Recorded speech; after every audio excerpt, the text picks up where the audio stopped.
আমি মাছগুলো হলুদ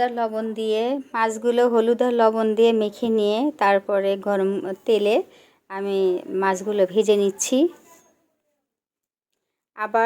আবার আমি মাথাগুলো দিয়ে মাথার একটা নেজ দিয়ে আমি ভালো করে ভেজে নিচ্ছি।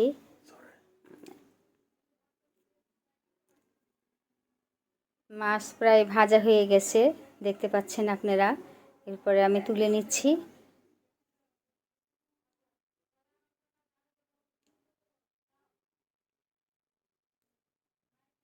এরপর তেলে আমি পেঁয়াজ কুচি দিয়ে ভালো করে নেড়ে চেড়ে দিচ্ছি।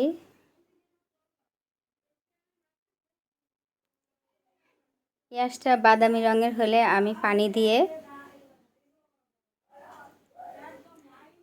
এর মধ্যে আদা বাটা রসুন বাটা দিয়ে দিয়েছি আমি। এরপরে মরিচের গুঁড়া, হলুদের গুঁড়া, তারপর আমার বাসা বানানো মিক্স মশলা দিয়ে আমি নেড়ে চেড়ে দিচ্ছি।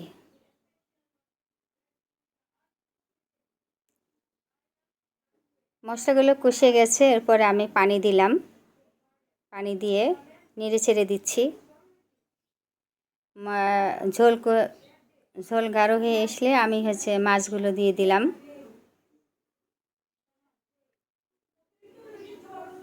এপিট একটু উল্টিয়ে দিচ্ছি।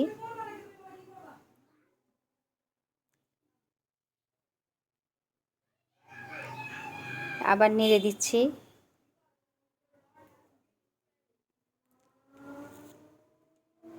দেখতে পাচ্ছেন কি সুন্দর দেখাচ্ছে। এরপরে রান্না শেষ। এরপর আমি বাটিতে আপনাদেরকে পরিবেশনের জন্য, সুন্দর দেখানোর জন্য আপনাদেরকে বাটিতে বাইরে দেখাচ্ছি। দেখতে পাচ্ছেন কি সুন্দর দেখাচ্ছে।